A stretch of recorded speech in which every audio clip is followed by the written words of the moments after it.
Selamat pagi. Selamat pagi. Jadi teman-teman, kelompok 3 akan mempresentasikan hasil kelompok mereka, di mana kelompok mereka terdiri dari ada pertama Gideon Putra Setiadia, Francisca Tadi Berlian dia, Febri Rahmat Arifah, Bes Widianta Dilase, dan Perlinda Gaha. Baik, sekarang untuk mempersingkat waktu, kita akan mendengarkan presentasi yang dijelaskan oleh narasumber pertama, yaitu pada teman-teman video di slide. Baik, terima kasih kesempatan yang telah diberikan kepada kami. Baik teman-teman, pada pembahasan materi kali ini kita akan membahas penyakit yang dapat menular. Salah satunya yaitu penyakit HIV/AIDS. Teman-teman semua, yang perlu kita ketahui yaitu HIV adalah Human Immunodeficiency Virus, yaitu virus yang menyerang sistem kekebalan tubuh manusia yang menyebabkan penyakit akuarit imun deficiency syndrome atau AIDS. Teman-teman, HIV dan AIDS itu adalah suatu istilah yang berbeda, di mana HIV itu merupakan suatu virus yang menyerang sistem kekebalan tubuh manusia sehingga dapat menyebabkan nanti penyakit AIDS yang dimana sistem kekebalan tubuh itu sudah melemah sehingga baik nanti penyakit seperti kanker dapat dengan cepat masuk ke dalam tubuh manusia. Teman-teman, penyakit HIV merupakan penyakit yang dapat menular dengan cepat, bisa melalui kontak seksual, melalui transfusi darah, kontak dengan pasien atau kontak dengan cairan pasien yang terdiagnosis penyakit HIV, penggunaan jarum suntik yang tidak steril, dan juga dari ibu ke anak selama kehamilan atau kelahiran. Teman-teman, penyakit HIV merupakan penyakit yang sangat ditakuti oleh banyak kalangan masyarakat. Ada beberapa alasan kenapa penyakit HIV sangat ditakuti. Yang pertama yaitu penyakit HIV memiliki istilah virus cerdik, di mana virus HIV dapat bersembunyi pada sistem kekebalan tubuh manusia, sehingga virus HIV sangat sulit untuk dapat terdeteksi. Kedua, tingkat mutasi tinggi sehingga virus mampu beradaptasi terhadap antiretroviral, di mana terapi antiretroviral merupakan salah satu tindakan penata laksanaan terhadap penyakit HIV. Namun, teman-teman, biar kita ketahui semua, terapi antiretroviral hanya dapat menghambat atau membatasi dari penyebaran atau membatasi pergerakan dari virus HIV sehingga dia dapat memperbanyak dalam tubuh manusia. Tapi terapi antiretroviral ini tidak dapat memusnahkan atau membunuh virus HIV dalam tubuh manusia. Sehingga sampai sekarang virus HIV ini masih belum dapat ditentukan atau ditemukan obat yang dapat menangani atau memusnahkan langsung virus dalam tubuh manusia. Sehingga ada istilah di mana virus HIV ini atau penyakit HIV ini merupakan penyakit seumur hidup. Ketiga yaitu penyakit HIV sangat ditakuti yaitu karena HIV bisa bersembunyi di dalam organ tubuh seperti otak, kelenjar, atau getah bening. Teman-teman, penyakit HIV ketika contohnya kita berkontak atau melakukan hubungan seksual dengan penyakit HIV, terus kita pergi ke lab untuk melakukan pemeriksaan, kita tidak dapat langsung terdeteksi kena atau positif akan HIV. Itu alasannya karena HIV dapat bersembunyi di organ-organ tubuh manusia atau bersembunyi di dalam sel tubuh manusia. Jadi sebaiknya ketika kita melakukan pemeriksaan di lab itu, ketika kita sudah kontak dengan pasien yang kena HIV, sebaiknya itu sesudah 4 bulan atau bisa lebih. Lalu di situ nanti kita dapat mencapai atau menemukan hasil yang efektif. Alasan kelima kenapa HIV sangat ditakuti yaitu HIV bisa masuk ke materi inangnya yaitu DNA atau sel CD4 positif. Jadi teman-teman, sistem kekebalan tubuh manusia ada banyak. Salah satunya yaitu sel T atau sel CD4+, di mana HIV bisa masuk di dalam sel imun kekebalan manusia sehingga HIV sangat sulit buat ditangani atau sangat sulit buat dilakukan obat atau terapi antiretroviral. Lanjut, teman-teman, sekarang kita akan masuk pada anatomi fisiologi dari penyakit HIV. Anatomi fisiologi penyakit HIV ada 4, di mana anatomi fisiologi penyakit HIV ini seperti yang sudah saya jelaskan tadi berkaitan dengan sistem kekebalan tubuh manusia yang merupakan salah satu tujuan utama atau sasaran utama dari masuknya virus HIV ke dalam tubuh manusia. Masuk pada pembahasan pertama yaitu limfosit, sel T, dan sel B. Sel T dibagi menjadi beberapa jenis yaitu sel T helper atau CD4+ berfungsi mengatur dan mengaktifkan respon imun dan sel-sel yang terinfeksi virus. Kedua yaitu sel B. Sel B menghasilkan antibodi yang spesifik terhadap antigen yang berada di luar sel saja yang dapat dimusnahkan oleh sel T. Sedangkan sel B dapat menghasilkan antibodi yang dapat menghancurkan virus-virus yang ada di dalam inti sel atau di dalam tubuh sel. Sehingga kerja sistem sel B bergantung pada sel T. Alasannya karena sel B dapat aktif ketika sel B menerima sinyal dari sel T. Jadi ketika HIV masuk komunikasi dengan sel B, sehingga antibodi untuk menghancurkan virus-virus dalam sel itu dapat terganggu. Baik teman-teman, masuk pada materi kedua yaitu sumsum tulang. Anatomi dari sumsum tulang dibagi dua yaitu sumsum tulang merah dan sumsum tulang kuning. Sumsum tulang merah berada di tulang pipi, Fungsinya yaitu menghasilkan sel darah, eritrosit, leukosit, dan trombosit. Kedua, sumsum tulang kuning berada di rongga tulang panjang, femur, humerus, terdiri dari jaringan lemak sebagai cadangan energi dan dapat berubah menjadi sumsum merah saat diperlukan, contohnya saat kekurangan darah. Sumsum tulang dikatakan salah satu anatomi fisiologi dari penyakit HIV karena ketika HIV masuk di dalam tubuh manusia, sumsum tulang sehingga terjadi gangguan pada fisiologi sumsum tulang, yaitu memproduksi sel darah. Sehingga ketika sel punca hematopoietik akan juga terganggu. Yang dimana tempat sel punca hematopoietik itu merupakan sel induk yang bertanggung jawab atas pembentukan semua jenis sel darah, termasuk sel imun. Jadi masuk pada pembahasan nomor 3 yaitu getah bening. Anatomi dari getah bening terletak di leher, ketiak, selangkangan, dada, dan perut, serta berfungsi untuk menyaring cairan limfa. Kaitan anatomi fisiologi dari getah bening dengan penyakit HIV yaitu ketika HIV masuk ke dalam tubuh manusia dan merangsang atau mempengaruhi dari kerja dari getah bening, maka dapat terjadi kerusakan pada sistem imun, di mana fisiologi dari getah bening yaitu salah satu yaitu imunitas. Sehingga pada saat HIV masuk, otomatis kerja dari getah bening akan terganggu sehingga terjadi kerusakan dari sistem imun tubuh manusia. Keempat yaitu limfa. Anatomi dari limfa terletak di kuadran kiri atas perut, di bawah diafragma, dan di belakang lambung. Fisiologi dari limfa yaitu penyaring darah, menghiraukan sel darah merah atau rusak, sebagai imunitas, sebagai penyimpanan darah, trombosit, dan zat besi. Sama seperti getah bening, ketika HIV masuk ke dalam tubuh manusia, otomatis kerja dari limfa dapat terganggu, sehingga limfa yang fisiologinya tadi sebagai salah satu imunitas tubuh manusia dapat terganggu. Baik teman-teman, sekian pembahasan materi dari anatomi fisiologi penyakit HIV.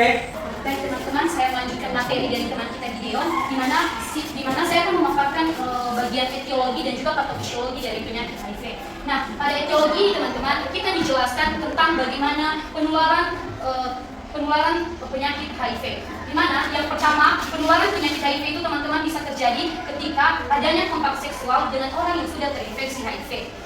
Dan yang berikutnya yaitu adanya transfusi darah dengan orang yang terkontaminasi. Yang ketiga, penggunaan jarum suntik yang tidak steril. Yang keempat, dari ibu ke anak selama kehamilan. Nah, artinya ini teman-teman, ketika ibu itu sudah terinfeksi dengan virus HIV, lalu dia sedang mengandung ataupun di saat proses kelahiran, maka anak itu sudah terkontaminasi dengan virus HIV. Yang terakhir teman-teman, yaitu ketika terjadinya kontak dengan cairan tubuh yang terkontaminasi. Nah, jadi kita sudah mengetahui ya, apa saja penularan dari penyakit HIV. Di sini sudah tertera 5 seperti yang saya jelaskan. Baik teman-teman, kita lanjut pada bagian D, yaitu patofisiologi dari virus HIV. Nah, jadi di sini nanti teman-teman kami mohon kefokusannya di depan ini, karena pada patofisiologi ini ketika kita tidak mendengarkan dari awal, maka kita akan bingung dari mana asal usul virus HIV terinfeksi dalam tubuh kita. Nah, HIV itu teman-teman masuk ke HIV atau Human Immunodeficiency Virus teman-teman, itu masuk ke dalam tubuh manusia, di mana dia akan menginfeksi yang mempunyai molekul CO4. Di mana teman-teman, molekul CO4 ini atau karbon tetraoksida atau senyawa oksida karbon yang sangat tidak stabil, di mana yang sudah kita ketahui di layar fokus, di mana contoh dari molekul CO4 ada beberapa bagian, yaitu ada limfosit T4, ada monosit, sel dendrit, dan sel Langerhans. Saya akan menjelaskan satu-satu. Teman-teman, limfosit T4 merupakan sejenis sel darah putih atau leukosit, di mana perannya ini yaitu untuk mengendalikan respon imun tubuh kita. Nah, ada juga yang namanya monosit. Nah, monosit itu apa? Monosit itu juga teman-teman merupakan salah satu jenis dari leukosit atau sel darah putih. Hanya saja perannya berbeda, di mana monosit ini berperan untuk melawan infeksi serta meningkatkan kekebalan tubuh. Yang ketiga, ada yang namanya sel dendrit. Nah, sel dendrit ini teman-teman merupakan sel imun yang berasal dari sumsum tulang belakang, di mana dia berfungsi sebagai pembawa antigen terkuat atau JAK yang dapat merangsang sistem kekebalan tubuh. Nah, yang terakhir yaitu adanya sel Langerhans. Sel Langerhans itu apa? Nah, sel Langerhans itu teman-teman merupakan salah satu jenis leukosit atau sel darah putih juga. Nah, fungsinya itu untuk membantu sistem imun dalam melawan infeksi. Berikut teman-teman, ketika HIV itu menginfeksi sel yang mempunyai molekul CO4, baik itu limfosit T4, monosit, sel dendrit, dan sel Langerhans, maka virus HIV itu akan mengikat molekul-molekul CO4. Nah, dengan virus HIV mengikat molekul CO4 teman-teman, maka virus HIV itu akan memiliki sel target lalu memproduksi virus HIV itu sendiri. Dengan virus HIV memproduksi virus dalam tubuh kita teman-teman, maka sudah jelas ya, sel limfosit T4 itu akan hancur. Nah, seperti yang saya jelaskan sebelumnya, sel limfosit T4 itu merupakan salah satu jenis leukosit atau sel darah putih. Hanya saja fungsinya itu berperan dalam mengendalikan sistem imun tubuh kita. Nah, jadi ketika virus HIV sudah diproduksi, maka pengendali imun tubuh kita atau sel limfosit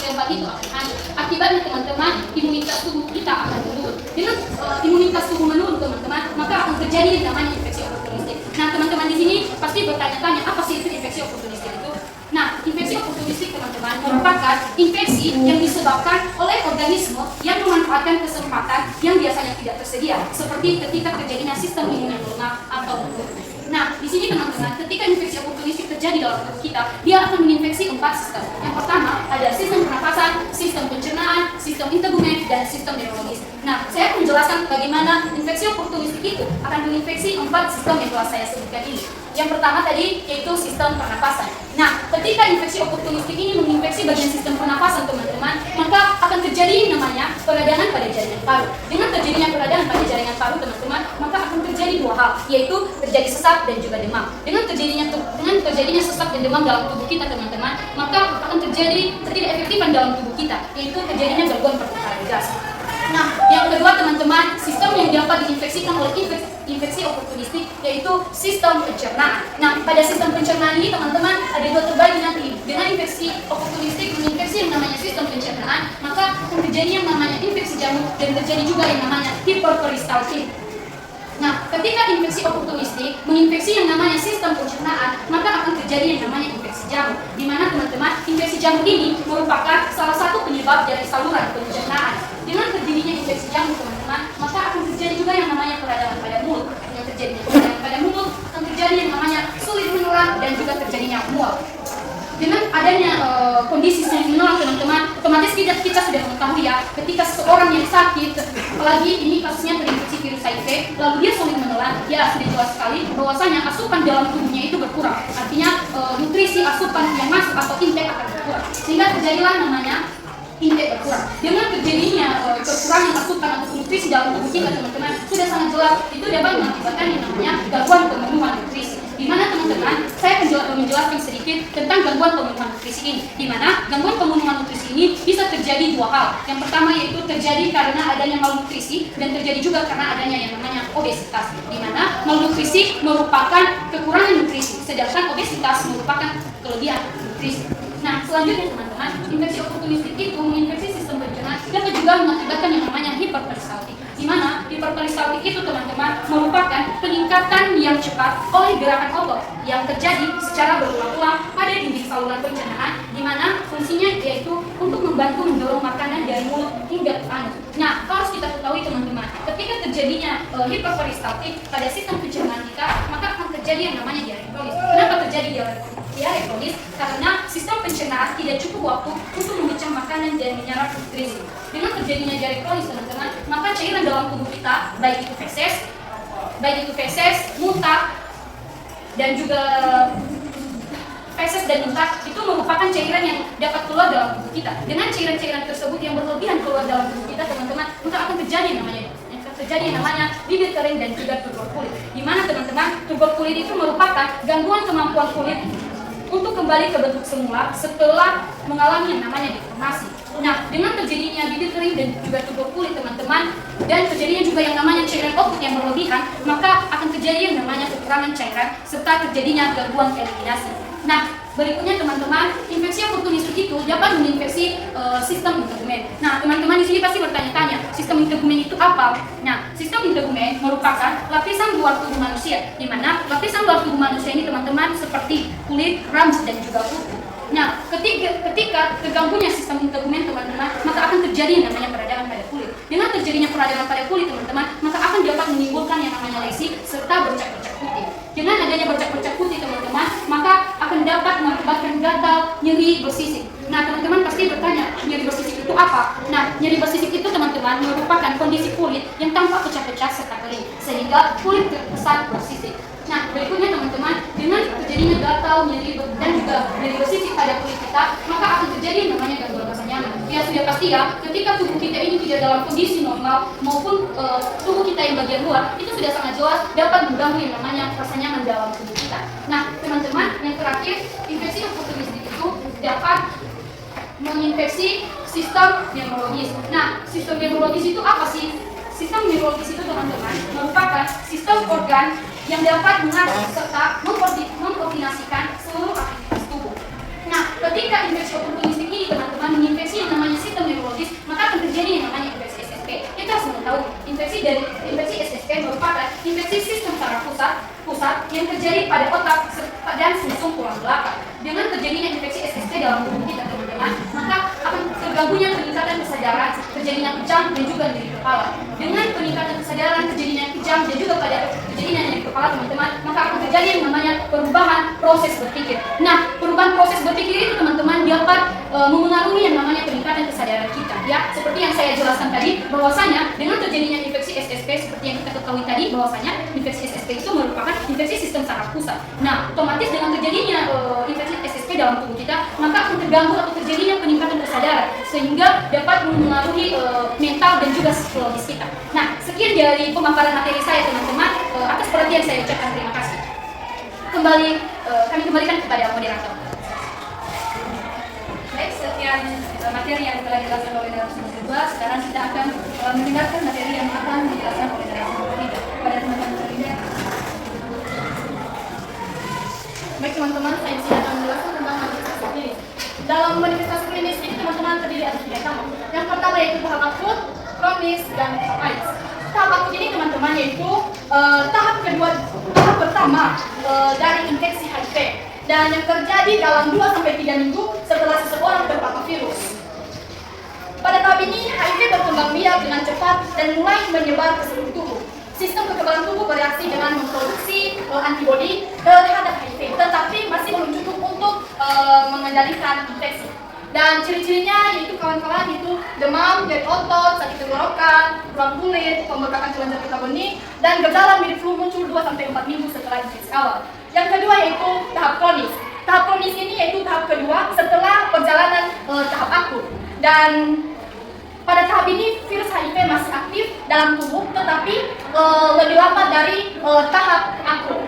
Dan yang ciri-cirinya yaitu virus terus berkembang biak dan merusak sistem imun secara perlahan. Dan yang ketiga yaitu kawan-kawan yaitu tahap AIDS, yang dimana tahap AIDS ini adalah tahap akhir dari infeksi HIV yang terjadi ketika sistem kekebalan tubuh mengalami kerusakan parah akibat serangan virus yang terus-menerus. Pada tahap ini, tubuh menjadi sangat rentan terhadap infeksi oportunistik dan berbagai jenis kanker yang jarang terjadi pada individu dengan sistem imun yang sehat. Dan ciri-cirinya teman-teman ada di atas ini yaitu penurunan kekebalan tubuh drastis, infeksi oportunistik atau tuberkulosis, pneumonia, jamur atau kanker yang memiliki 2 jenis yaitu kanker serviks dan kanker kulit. Dan yang ketiga yaitu penurunan berat badan ekstrem, diare kronis dan demam, dan yang terakhir yaitu berkepanjangan dan kelemahan berat. Sekian dari penjelasan saya tentang manifestasi klinis. Saya kembali kepada Anda. Baik, sekian materi yang telah diberikan oleh narasumber ketiga. Sekarang kita akan mendengarkan materi yang akan dijelaskan oleh narasumber keempat pada teman tes. Pemeriksaan diagnostik pada penyakit HIV teman-teman ada 4. Pertama yaitu tes ELISA, kedua tes Western blot, ketiga tes PCR, dan terakhir tes Udiapan. Baik teman-teman, untuk saja saya jelaskan yang pertama tes ELISA atau tes enzim lancar immunosorbent assay. Di mana teman-teman tes ini mendeteksi infeksi HIV atau untuk mengukur zat seperti antibodi dan antigen di dalam sel darah. Kedua yaitu tes ELISA, yang kedua saya ulangi tes Western blot, di mana tes ini digunakan untuk mendeteksi spesifik protein di dalam sel darah. Di mana juga teman-teman tes Western blot ini berhubungan pada tes ELISA, yang dimana jika tes ELISA positif tetapi tes Western blot negatif, maka pasien bisa saja dianggap HIV negatif atau dapat melakukan pengecekan ulang. Ketiga yaitu tes PCR atau polymerase chain reaction, adalah tes yang mendeteksi dengan mencari genetik yang berupa DNA dan RNA di dalam darah. Dan terakhir yaitu tes CD4. Teman-teman, tes CD4 ini bertujuan untuk mengukur jumlah sel tes CD4 positif atau lebih jelasnya untuk menilai sistem kekebalan tubuh, atau juga teman-teman tes ini bertujuan untuk mengetahui stadium HIV serta untuk menentukan pengobatan HIV secara tepat. Yang dimana teman-teman tes ini dilakukan ketika sudah terinfeksi HIV. Sekian penjelasan saya kembalikan kepada moderator. Baik, sekian penjelasan dari narasumber keempat. Sekarang kita akan mendengarkan materi yang akan dijelaskan oleh narasumber kelima kepada teman-teman jadi Baik, saya akan menjelaskan bagian dari penata laksanaan. Penata laksanaan terbagi menjadi 2 bagian. Yang pertama terapi antiretroviral, di mana terapi antiretroviral ini merupakan pengobatan untuk mengendalikan infeksi HIV dengan kombinasi obat antiretroviral dapat menekan replikasi virus. Yang kedua, pengobatan infeksi oportunistik. Pengobatan ini melibatkan pemberian antibiotik, anti jamur, antivirus untuk mengobati infeksi akibat kelemahan kekebalan tubuh. Yang ketiga, pencegahan transmisi. Pencegahan transmisi ini teman-teman merupakan tindakan kita untuk menghindari penyebaran HIV. Contohnya memakai kondom saat berhubungan seksual. Yang keempat, konseling dan dukungan psikologi.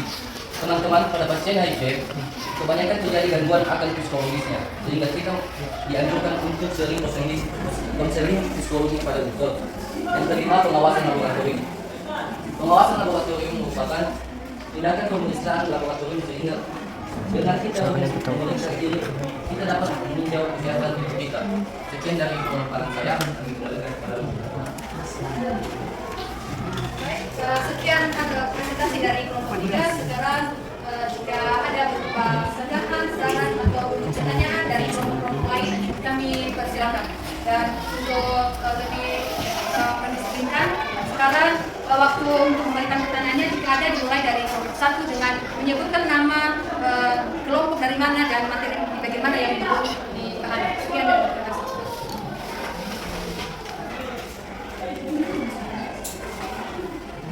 Kepada teman-teman kami dari kelompok 1 dipersilakan. Baik, kami dari kelompok 1 yang akan menanyakan tentang obat antiretroviral, yang dimana kami menanyakan tentang dosis dari penggunaan obat tersebut dan apa efek samping dari penggunaan obat yang berkepanjangan pada si penderita. Terima kasih.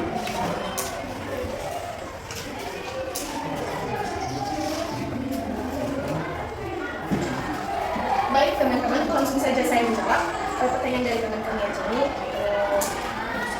yang dimana dosis dari obat retroviral dan jenis-jenis obat antiretroviral. Pertama yaitu obat retroviral ini teman-teman ada 4. Pertama yaitu dolutegravir atau sering disebut DTG, itu 50 mg itu 1 kali sehari. Kedua yaitu lamivudin, itu 150 gram, ditambah dengan zidofudin, itu 300 mg, itu 2 kali sehari. Ketiga yaitu efavirenz, itu 600 mg, ditambah dengan tenofir, itu 300 mg, ditambah juga dengan lamivudin, itu 300 mg, itu 1 kali sehari. Dan terakhir yaitu lopinavir atau ritonavir. Tapi ini 2 jenis obat yang berbeda, tetapi beda miligram. Yang lopinavir 400 mg, ritonavir 100 mg. Itu diminum 2 kali sehari. Sekian. Apakah teman kami Anjani berterima? Baik, kami dari kelompok 1 menerima jawaban dari Oke, berikan aplaus ya. Baik, sekarang dari kelompok 2, silakan untuk memberikan sebuah pertanyaan. Baik, silakan. Ada pertanyaan lagi, Nak? Oke. Baik, kami dari kelompok 2 di sini mempunyai pertanyaan. Dan pertanyaan kami yaitu, mengapa virus HIV itu sangat sulit ditangani dibandingkan dengan virus-virus yang lain yang juga dapat menyerang tubuh dalam jangka panjang? Sekian pertanyaan kami. Baik, bagaimana kelompok bisa langsung dijawab, nah, atau butuh waktu untuk diskusi? Kami diskusikan dulu. Oh, kami oke, silakan didiskusikan. Baik, moderator bisa dilanjutkan. Oke, karena dari kelompok 3 akan mendiskusikan jawaban dari pertanyaan dari kelompok 2. Sekarang kita akan melanjutkan pertanyaan dari kelompok 3 dan kelompok 4. Oke, silakan.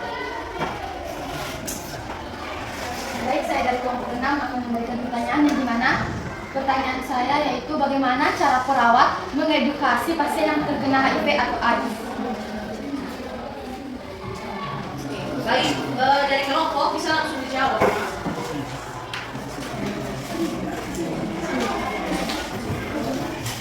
Baik, bisa langsung dijawab, silakan dijawab. Baik, saya akan menjawab pertanyaan dari kelompok 4 dari teman-teman kalian, yang dimana pertanyaannya yaitu bagaimana perawat mengedukasi pasien yang terkena HIV.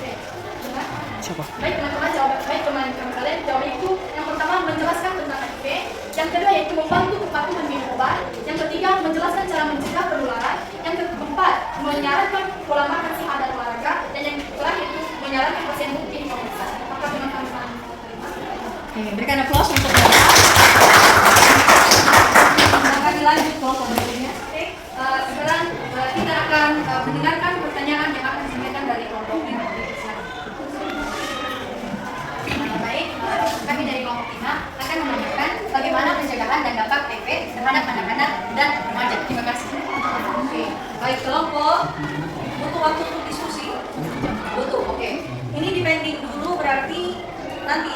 pending dulu ya. Ada 2 pertanyaan yang pending. Silakan moderator dan. Oke, sekarang kita akan mendengarkan pertanyaan dari kelompok 7. Baik, kami dan kelompok itu menanyakan jika pasien memakai pengaman ketika melakukan kontak seksual, apakah 100% aman?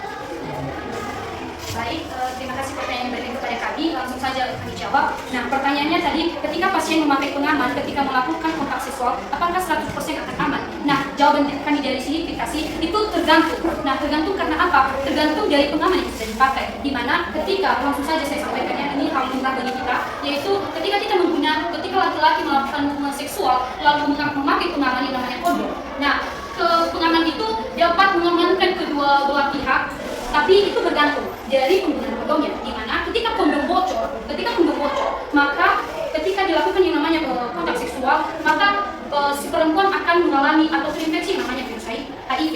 Tetapi ketika pengaman yang digunakan laki-laki itu dalam keadaan bagus, artinya tidak ada kata bocor, maka pengaman tersebut berefek, artinya berguna ketika melakukan kontak seksual. Sehingga perempuan yang melakukan kontak seksual dengan pasangannya tidak akan terinfeksi yang namanya virus HIV. Apakah jawaban dari kami diterima? Baik, saya menerima jawaban dari teman-teman. Oke, terima kasih.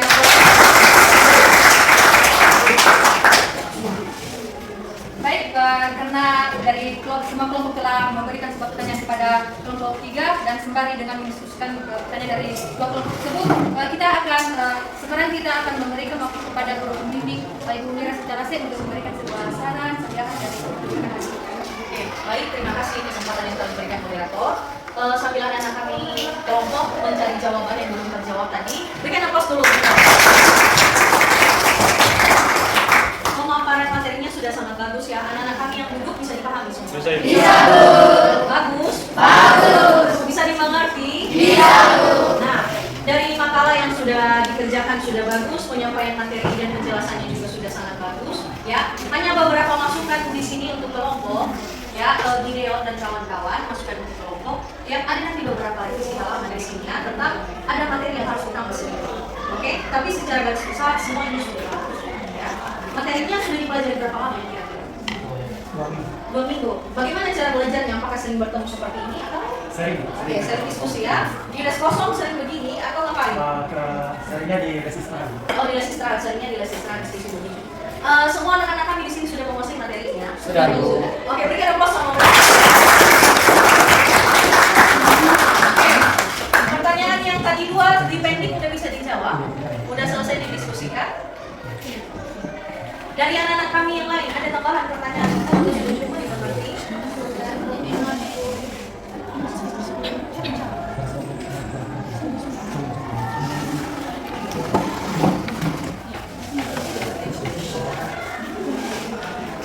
Baik teman-teman, sekarang kami akan menjawab pertanyaan dari teman kami di sini tadi. Yang dimana pertanyaannya itu, mengapa HIV sulit ditangani dibandingkan dengan virus lain? Jadi buat teman kami di sini, seperti yang sudah saya jelaskan dari awal, di mana HIV sangat ditakuti atau sangat sulit ditangani karena memiliki beberapa hal. Yang pertama yang perlu kita ketahui, HIV ini memiliki jernih atau saya bilang virus jernih, sehingga dapat diberikan alasan kenapa virus HIV sulit ditangani. Yaitu pertama, virus HIV dapat bersembunyi dalam sel kekebalan tubuh. Kedua, virus HIV tingkat mutasinya sangat tinggi sehingga mampu beradaptasi dengan obat atau terapi ARV atau antiretroviral. Ketiga yaitu virus HIV bisa bersembunyi di organ tubuh seperti otak atau kelenjar getah bening. Keempat, terapi antiretroviral tidak dapat membunuh HIV, tapi hanya dapat menghambat dari virus HIV yang berbahaya dalam tubuh manusia. Kelima yaitu HIV bisa masuk ke dalam materi inangnya seperti sel kekebalan tubuh manusia sehingga sangat sulit buat ditangani. Apakah teman kami di sini berterima? Tadi satu pertanyaan lagi ya. Oke.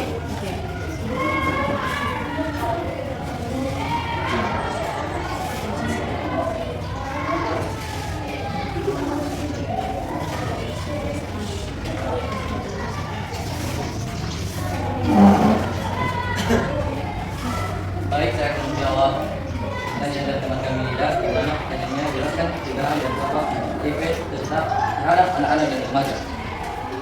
Baik, jawabannya ada 3, yaitu hindari paparan darah dan cairan tubuh yang terinfeksi. 2, edukasi anak tentang kebersihan diri.